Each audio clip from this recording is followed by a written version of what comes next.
안녕하십니까.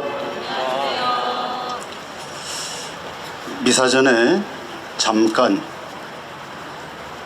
희생자 최유진 양의 아버님 최정주님을 만났습니다. 이렇게 인사드렸습니다. 유진이는 여전히 영정 속에서 해맑게 웃고 있는데 아버지는 가슴이 바싹바싹 타고 메말라 있군요. 라고 말입니다. 그런데 이곳을 떠나지 못하고 웃고 있는 유진이와 같은 159명의 젊은이들, 그들처럼 이제 우리도 웃을 날이 왔습니다. 왜냐하면 우리는 결코 지지 않을 것이기 때문입니다. 끝내 이길 것입니다.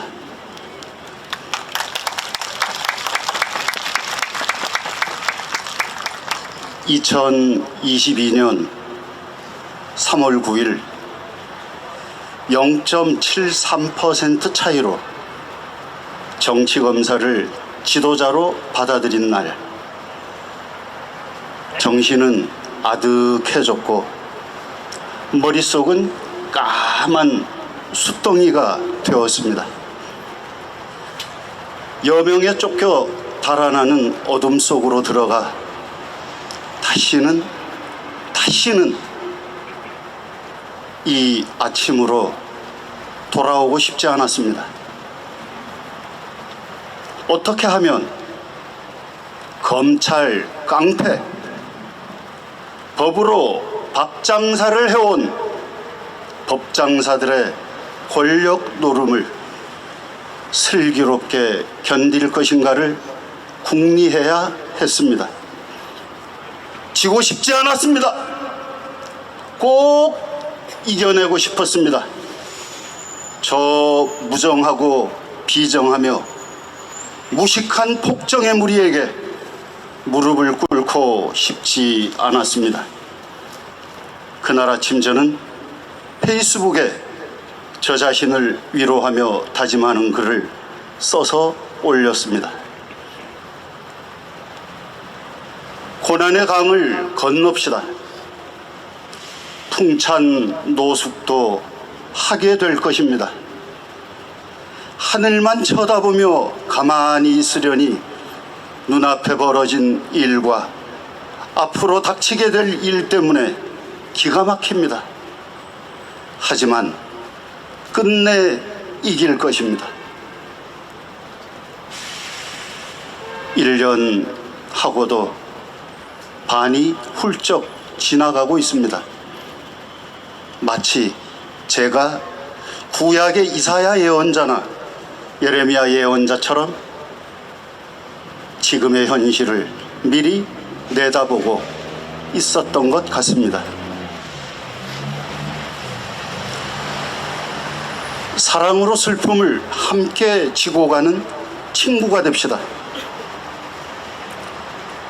일상의 고단함에 시달리던 젊은이들이 이태원에서 매년 열리던 할로윈 축제를 모처럼 즐기려고 나갔다가 싸늘한 죽음으로 돌아왔습니다.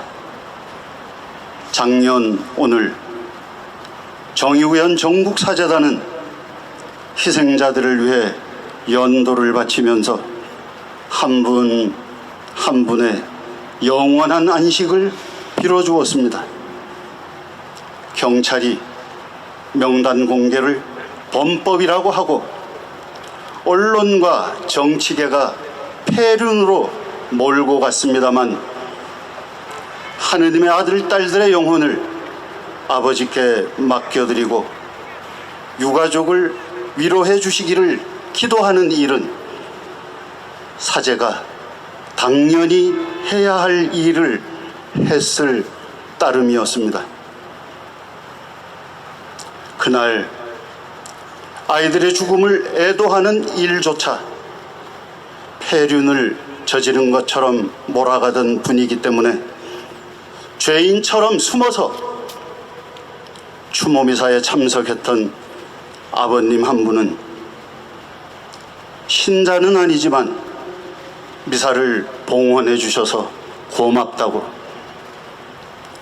이름을 부르며 기도해 주셔서 큰 위로가 되었다고, 우리 아이를 밝은 세상으로 꺼내주셔서 고맙다고, 아무도 손 내밀지 않는데 우리 편이 되어주셔서 큰 위로가 되었다고, 죽은 우리 아이를 엄마 아빠의 품으로 되돌려 주셔서 고맙다고 말하며 우셨습니다.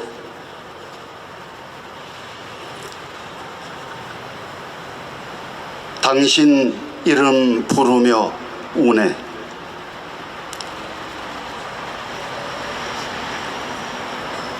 꽃에도 이름이 있고 바람에도 이름이 있고 구름에도 이름이 있고 별에도 이름이 있네.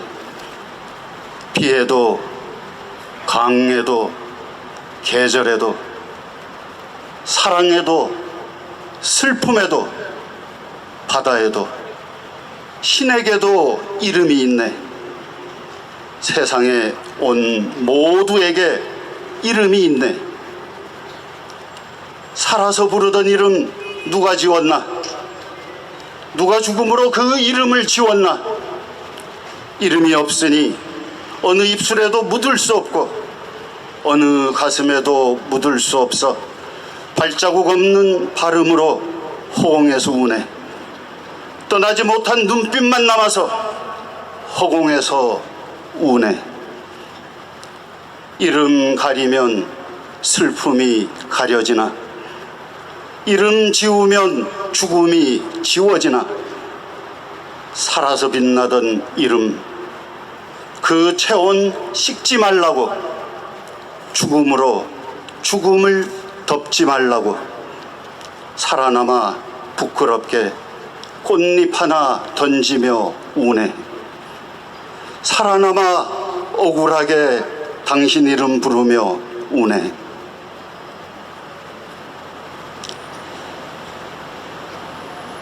류군 시인님의 당신 이름 부르며 우네 라는 시의 전문이었습니다.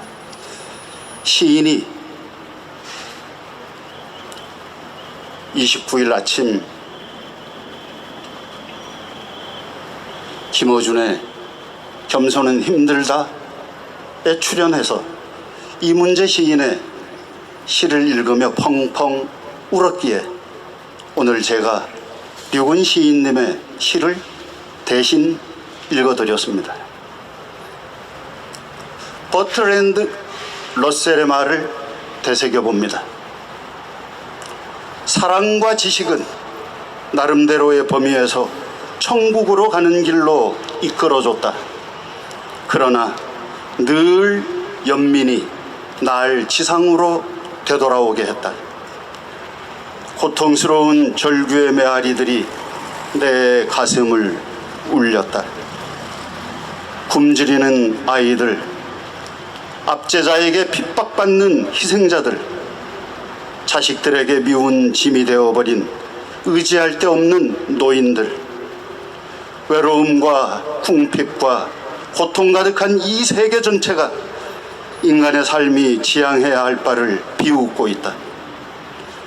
고통이 덜어지기를 갈망하지만 그렇게 하지 못해 나 역시 고통받고 있다. 조국 작가의 장관이라는 이름도 교수라는 이름도 잃어버린 조국 작가의 디케의 눈물 248쪽의 인용입니다. 사람의 사람다움은 연민, 공감, 사랑에서 비롯되고 더욱 빛이 납니다. 진상규명과 책임자 처벌을 위해 특별법을 제정하라.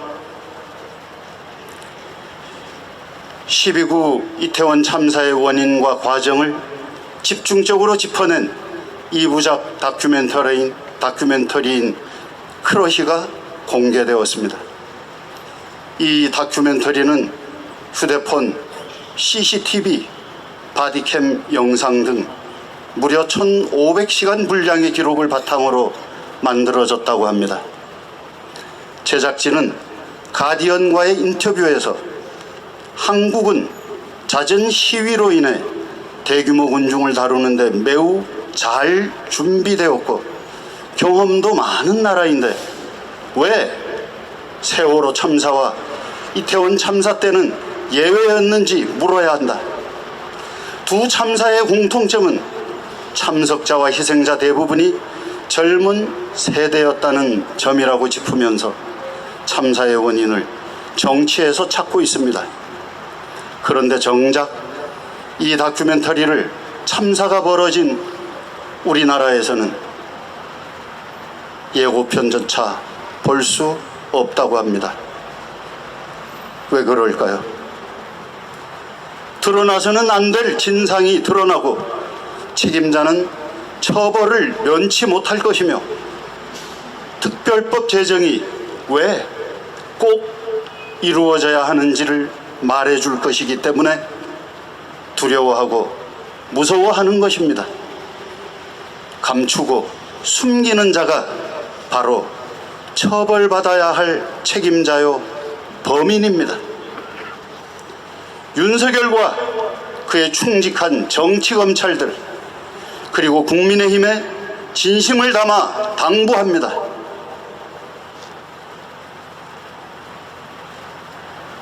제가 진상을 하면 규명하라, 규명하라. 책임자를 처벌하라, 처벌하라. 특별법을 제정하라, 제정하라 하고 외치는 겁니다. 어서 진상을 규명하라! 책임자를 처벌하라! 특별법을 제정하라!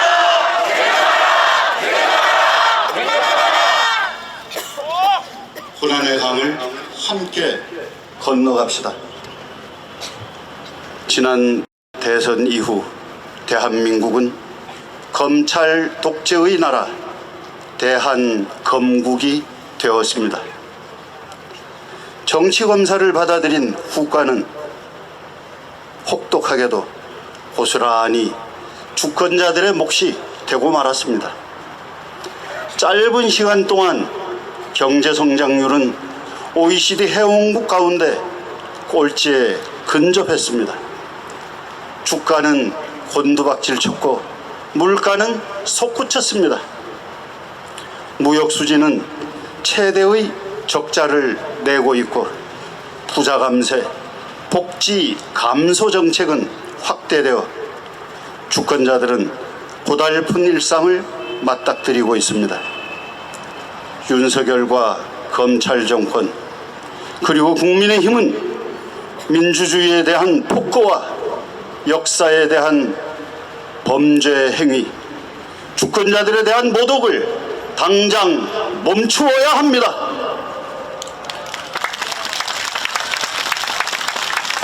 정치적 중립 의무를 팽개치고 선택적 수사와 기소로 막강한 검찰 권력을 남용하는 검찰 깡패, 법으로 밥을 사고 파는 법장사들의 노름을 당장 멈추도록 탄핵의 그날을 앞당겨야 합니다.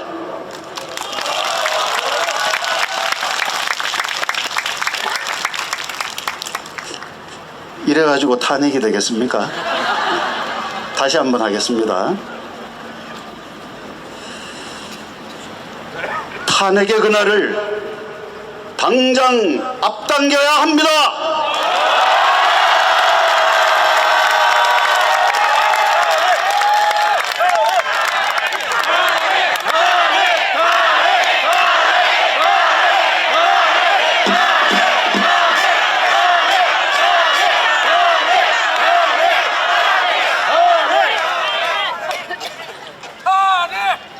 조정, 비정, 폭정으로 무장한 정치검찰을 죽으로 앞장세워 역사의 퇴행을 예사로이 저지르고도 뻔뻔한 국가 지도자가 자신은 헌법과 법률을 무시하면서 법치주의를 강요합니다.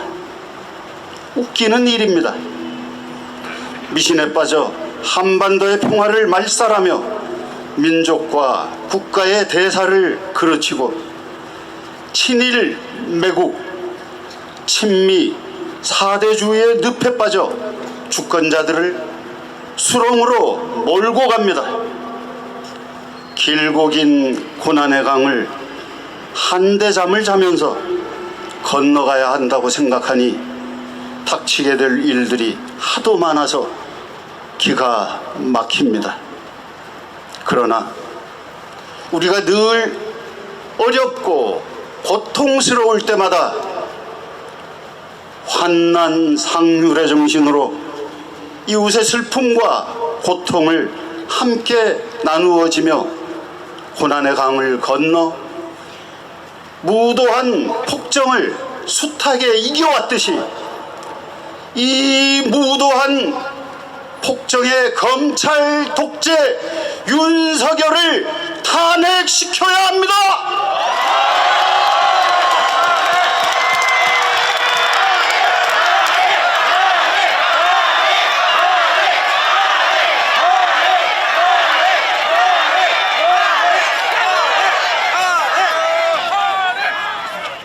유가족 여러분, 민주시민 여러분, 교우 여러분, 수도자 여러분, 우리 모두 고난의 강을 건넙시다.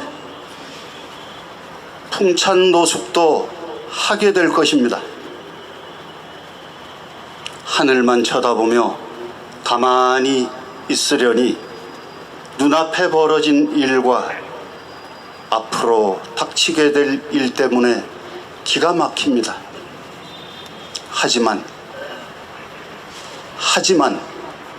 끝내 이길 것입니다.